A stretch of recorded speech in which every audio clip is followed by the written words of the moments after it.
Саламатсыздар ма балалар? Қал жағдайыңыздар қалай? Көңіл күйлеріңіз? Бүгінгі сабаққа сәттілік тілеймін. Жақсы отыра қойыңдар. Сабақты бастамас бұрын балалар топқа бөлініп алайық.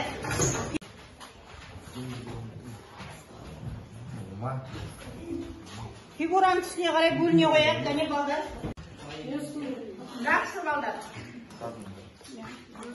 Топ-тобымызбен отыра қойдық. Енді үй тапсырмасын тексеріп жіберейік. Үйге берілген тапсырма 93.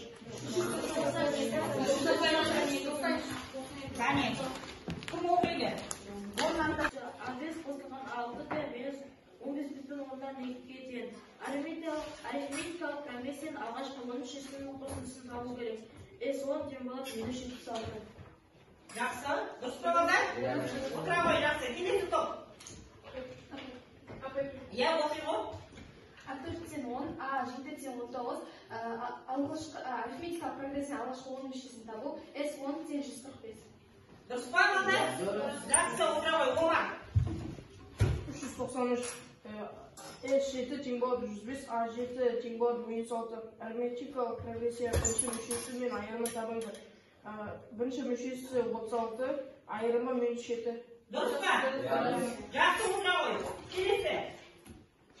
Келесі екінші топ жүргеніз. Кәне? Я, Мансур.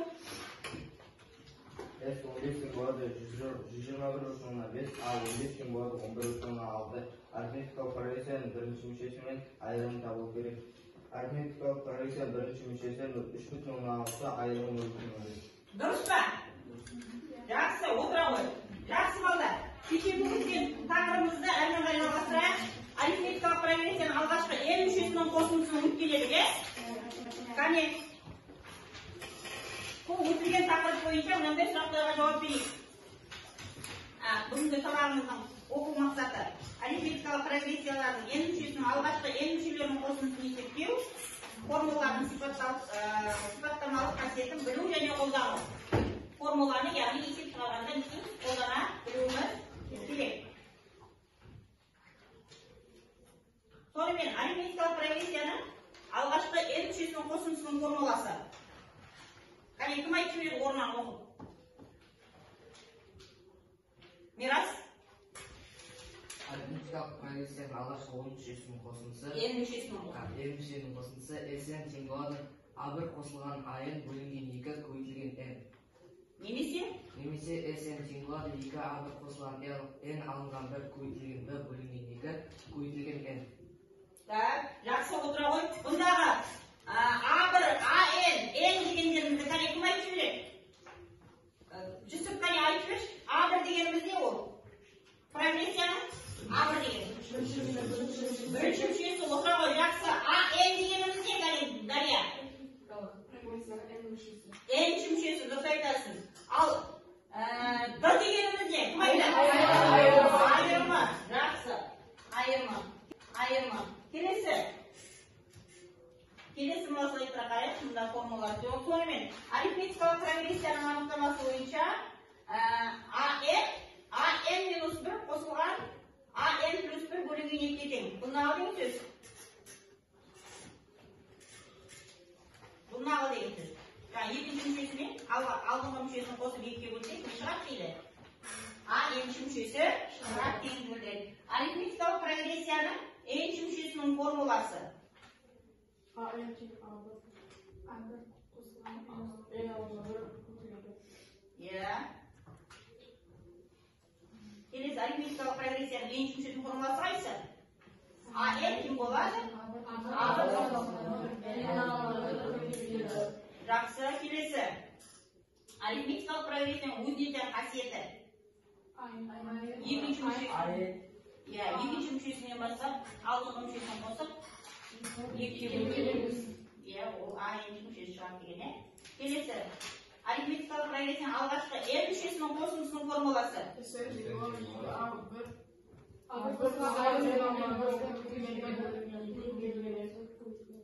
Жақсы, келесі айырымының формуласы. Келесі айырымының формуласы. Да неге тең?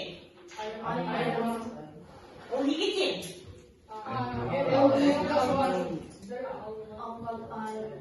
Яғни қалай айтуға болады оның ережесін? Айырма? Алдыңғы Екінші. Екінші мүшесінен бірінші мүшесін алған кезде Алдайынғанға тең болады. Жақсы. Әрмен қарай есептеп отырамыз. Әрмен қарайға топтарымыз бойынша балдар әрқайсысы әр топқа мынандай тапсырма берілді. Тақтадағы кестенің мысалға бірінші асыншы кестені орындайды мына бірінші топ. Келесі әсінші тобдағы кестені толтырады мына екінші топ. Үшінші топ бір жағдайы толтырады. Кәне әрқайсымыз жазып аламыз. Есептеп қоямыз қазір. Содан кейін тақтамен тексереміз.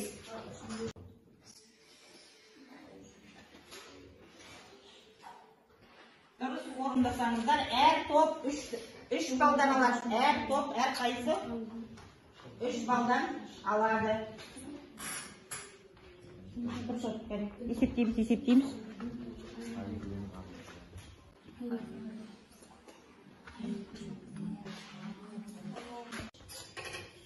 Ал жауаптарымызды тақтамен тексереміз. Асыншы қатар. Дұрыс па? Бәрі дұрыс. Барлығы дұрыс. Жақсы. Келесі барлығы да дұрыс. Келесі барлығы да дұрыс екен.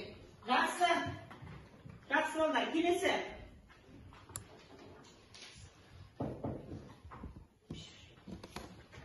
оқулықпен жұмыс болады балдар. Қане осылай.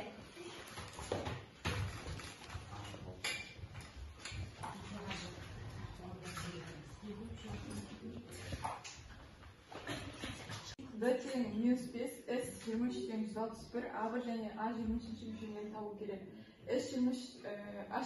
S23-ті формуламен ашсақ, осылай жазылады. Сосын мына жерде 2-ні жақсысынан шығарып, сосын мына жерде 2 мен 2-ні қысқартып жібереміз. Сол кезде осындай формула шығады. Және A1 алу 55-ті осылай S23-ті 23-ке бөлеміз. Сол кезде A1-іміз 67-ке, A23-іміз минус 48-ге. екіншісінде D тең 0,5, S 16 минус 48-ге A1 мен A16-ны табу керек. Формуланы жазған кезде осылай, және формула бойынша 2 мен Нақылдан біз A1 мен A2 сосын айырым табуады. S-тен тең болады 280-ге. Осы формула бойынша, осы формула қойып, біз осындай квадрат теңдеуге ықшамдадық. Квадрат теңдеу бойынша дискриминанттар 3364 шығады. Содан n-ді тапқан кезде 10 болады. Сол кезде A10-ды тапқан кезде A1 мен 9-ні қосқан кезде 1 мен 54 қосылады. Сонымен балдар, бүгінгі сабақ бойынша алған қандай әсер алдыңыздар, соны мына сұрақтар бойынша жауап бере қойыңыздар. Әрбір қолдарыңыздағы стикерге аттарыңызды жазып, белгілеп тапсыра қойыңыздар.